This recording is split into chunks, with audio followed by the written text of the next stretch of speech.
Hi,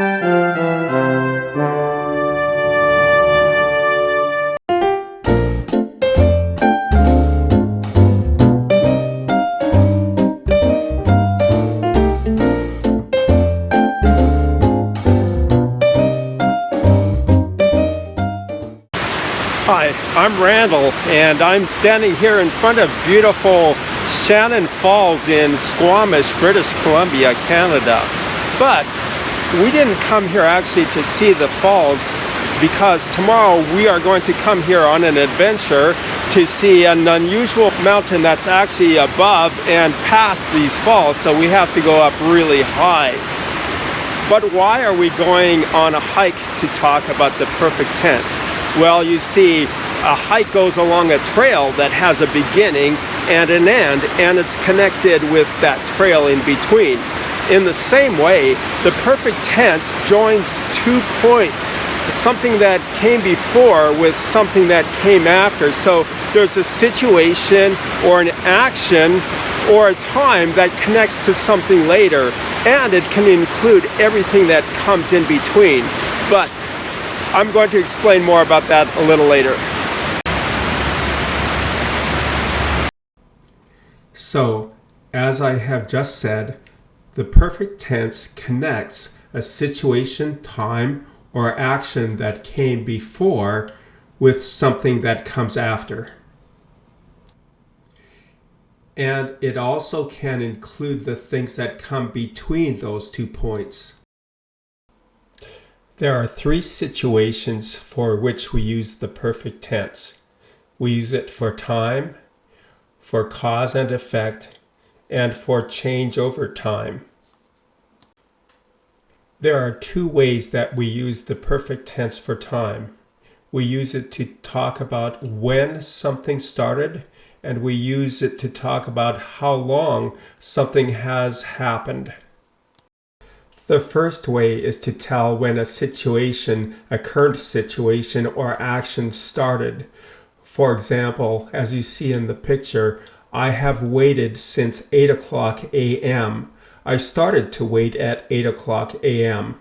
In the second example, you have, I have lived in Tokyo since 2011. I started to live in Tokyo in 2011.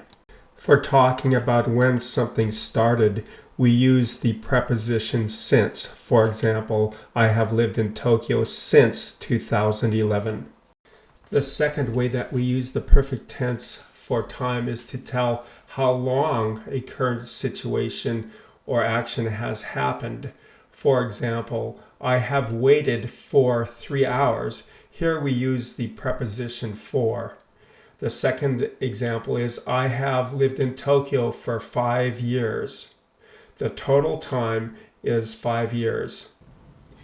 We can also use the perfect tense to talk about cause and effect.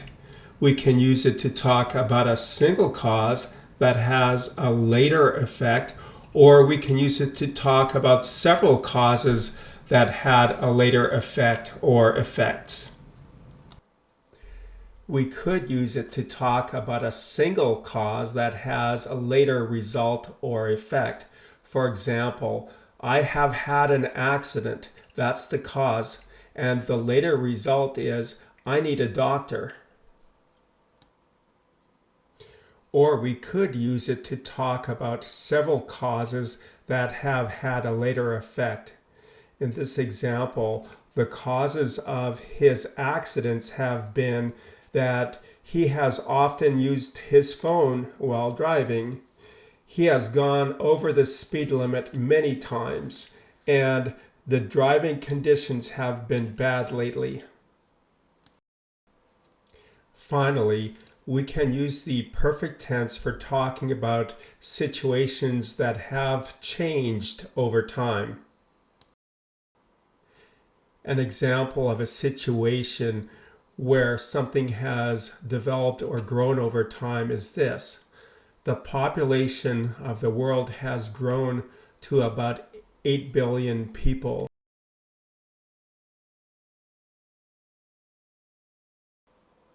Recognizing or using the perfect tense. The perfect tense is written as, in the present, we use the verb have or has plus the participle form of the verb. In the past, we use the past verb had plus the participle form of the verb. And in the future, we use the future verb will have plus the participle form of the verb. There are two kinds of participles, regular and irregular. For regular verbs, we add ed to the verb to form the participle form. And in the irregular form, they are written in the participle form, which can take many forms, though there are some patterns you will need to memorize these. Here are some examples of perfect tense verbs using their participle forms.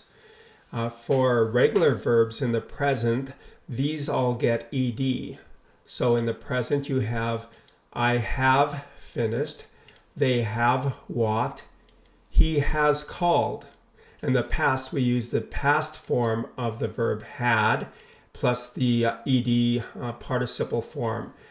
I had finished, they had walked, and in the future we use I will have finished and he will have called.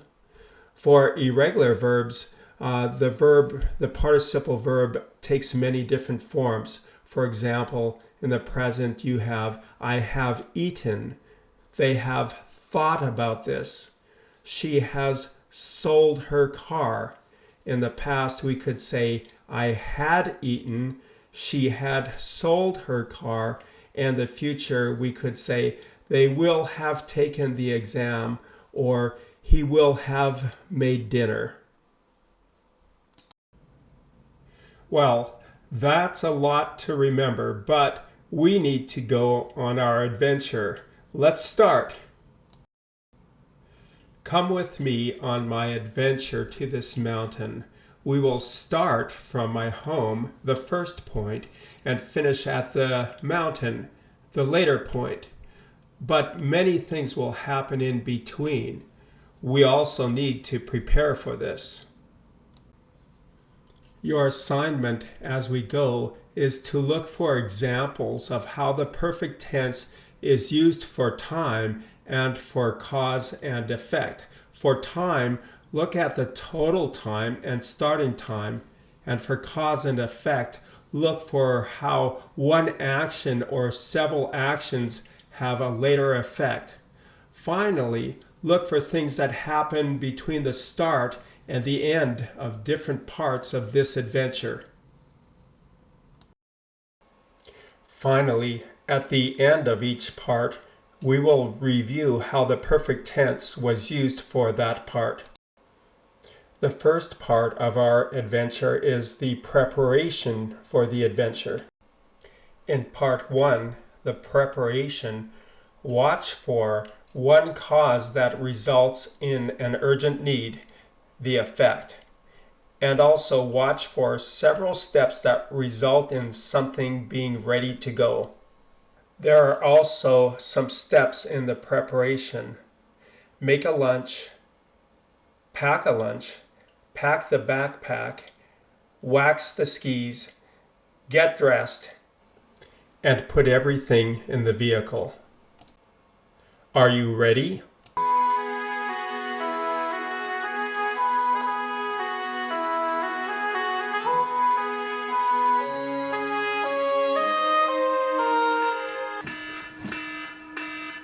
Wake up.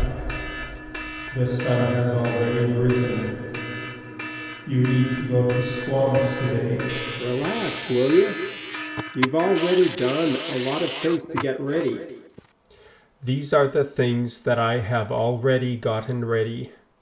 Steps in getting ready to go. Preparation. The first step, make a lunch. So I have gathered the things that I need to make a tuna sandwich. So I have opened the can of tuna and mixed the tuna with dill and mayonnaise. And now I have put everything on the bun. And finally, I have put it all in a plastic bag.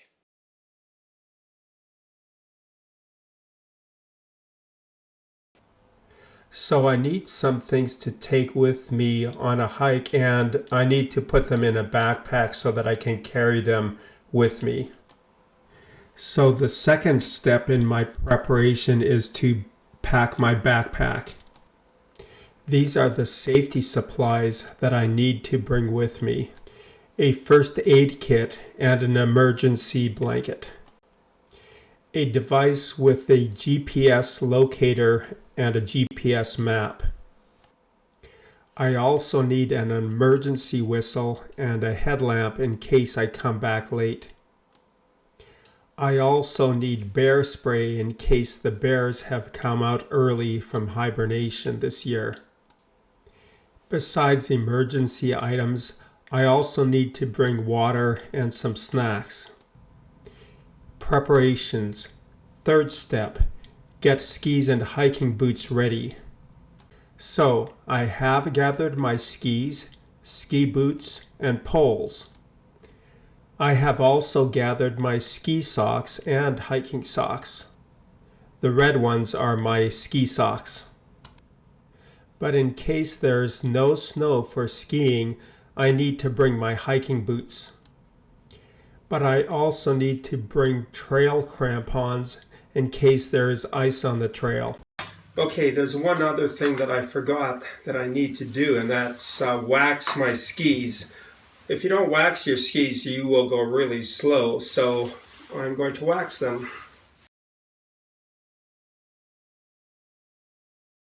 And the bottom, or the rear.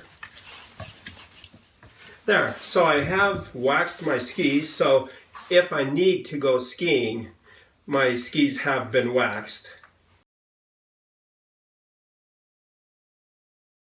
So I have also gotten dressed, and you can see that I have put on my boots. And by the way, did you notice my red socks? And I have put on a warm inner layer and a waterproof outer layer. I have put on my toque. This is what they call a toque in Canada. It's just a knit hat. And now I have put on my gloves. And you will also see that I have also put on my backpack. So I'm ready to go.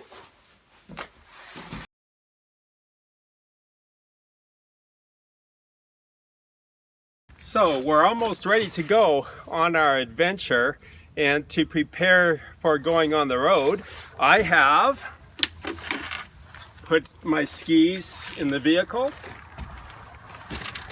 I have put my hiking pole in the vehicle and my backpack, and I have put in my ski boots because you can't ski without ski boots, and I have put in my ski pole. So I think everything's ready. I have my gloves, and finally I have closed the trunk.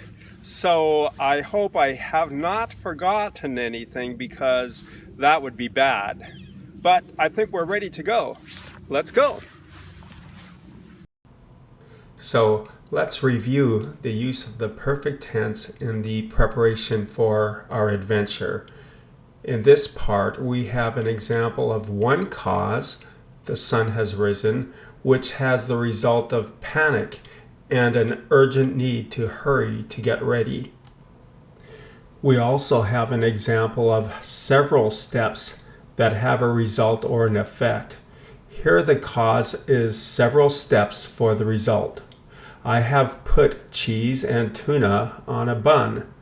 I have put the bun in a plastic bag, and I have put a sandwich, nuts, and an orange in the lunch bag. Here the result is that I have made a lunch.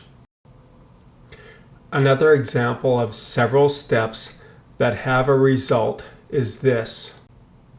The result or effect is that I have gotten ready to go. The cause, which has several steps, is that, first of all, that I have packed the backpack. To do this, I have put bear spray, hiking crampons, a first aid kit, and a lunch in the backpack. I have also gotten dressed. To do this, I have put on a jacket, gloves, and special red ski socks and hiking boots. Finally, to have the result of being ready, I have put the backpack, skis, and ski boots and hiking poles in the vehicle.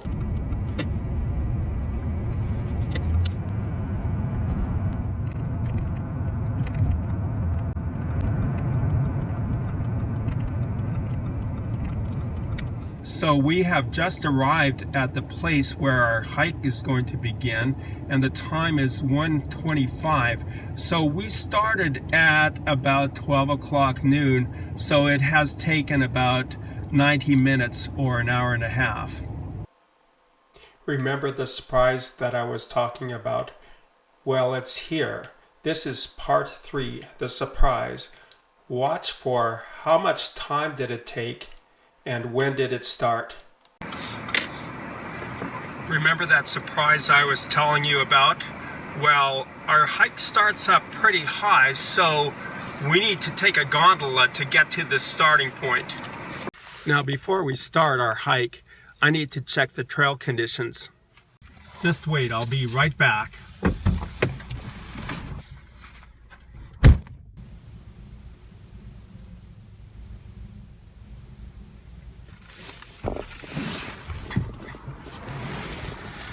So I just checked the conditions, and the weather has been quite nice lately, so there's not very much snow left.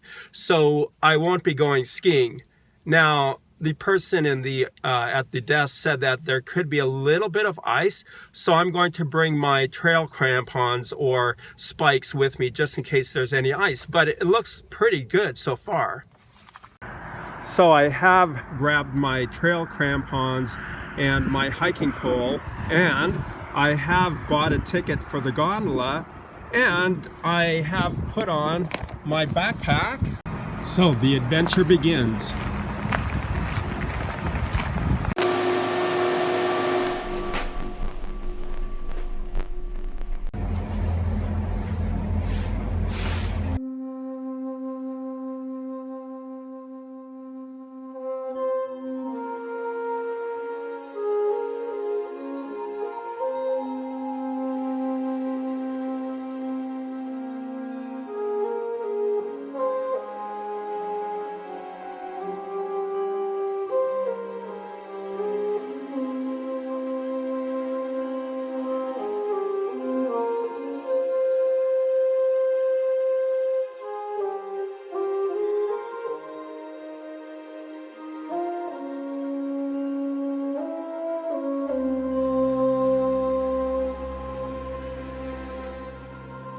Okay, it looks like we have reached the end of our gondola ride, and it has taken about 15 minutes, and looks like this is where our hike begins.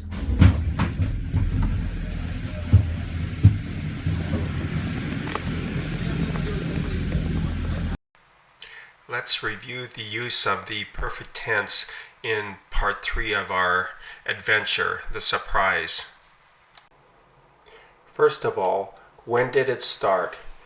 It started shortly after arriving at the gondola, about 1:30 p.m. So I have ridden the gondola since 1:30 p.m. How much time did it take? It has taken about 15 minutes. So now we are ready to start the 4th part of our adventure at the top of the gondola. In this part, watch for what has been the effect of one scary action and what is the effect of one warning. Oh, I want to cross this suspension bridge.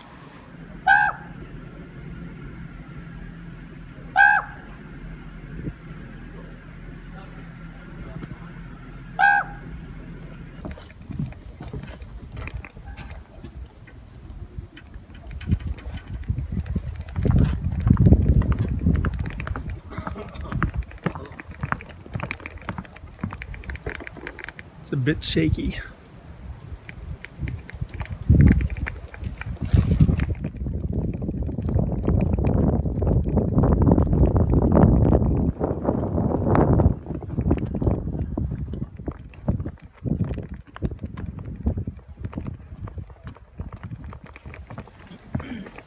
So I have crossed the suspension bridge, and so what did I think? Well, it was a bit shaky and a bit scary, but it was okay. So let's review the use of the perfect tense in part 4 of our adventure at the top. First of all, what has been the effect of one scary action? The cause is this: I have crossed the suspension bridge, and the effect is it felt a bit shaky and a bit scary, but it was okay. Then, what is the effect of one warning? The cause is this: I have been warned by a crow, and the effect is I need to be careful. Finally, the fifth part of our adventure, the hike.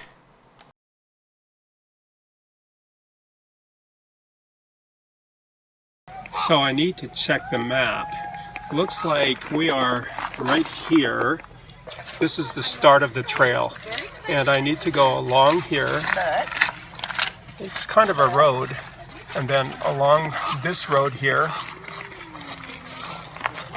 and just keep going until we get to a viewpoint where I can see the unusual mountain. Okay, this is where the trail starts.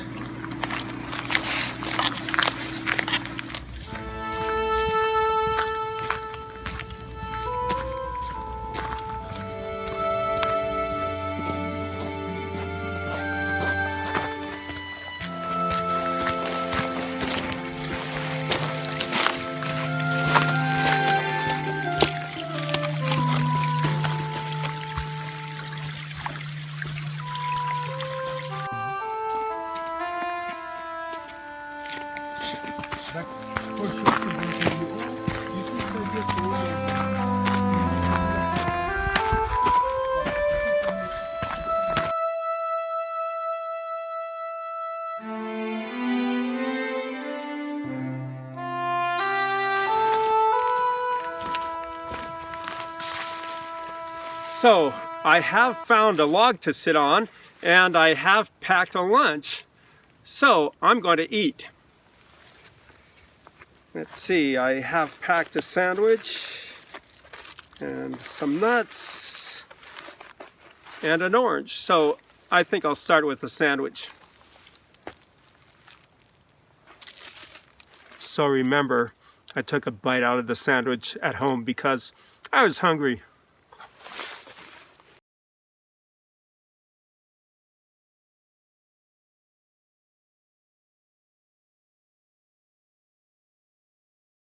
So as you can see, I have reached the end of the marked trail, and so far I have hiked about 2 kilometers, but it has taken over an hour because I keep stopping to take pictures and videos and that kind of a thing. But I still need to show you the unusual mountain that I came to show you, and then I need to go back.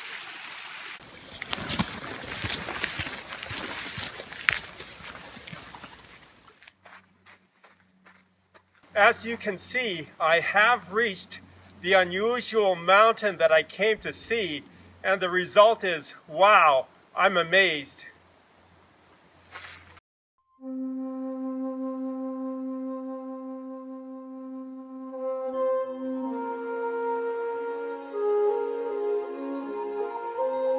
So I have been hiking for about 2 kilometers. I still need to go back.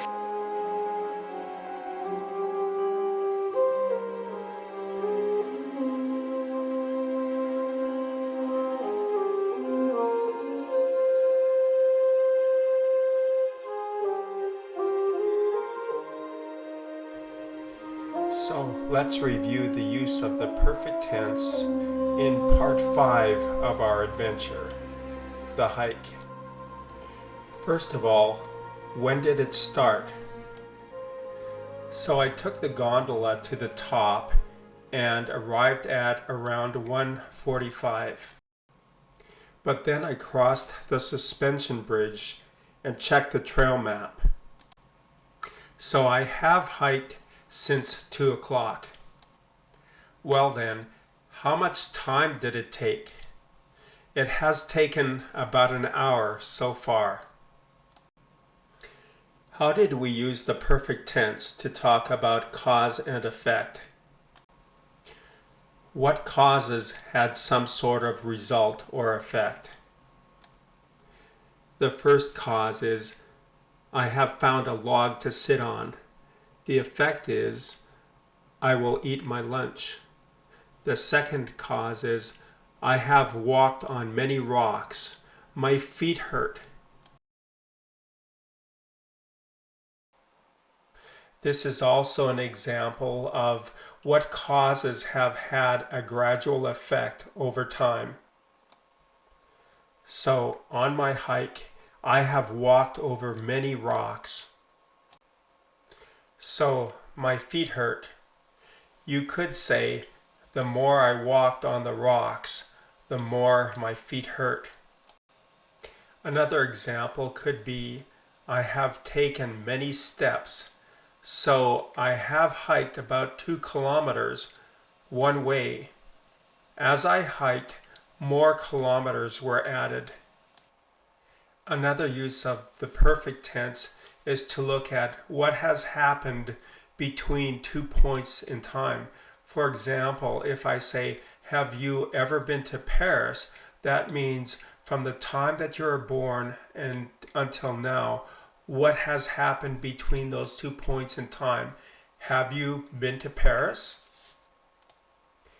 An example that we could talk about is, what has happened between the start of the hike until the end of the hike?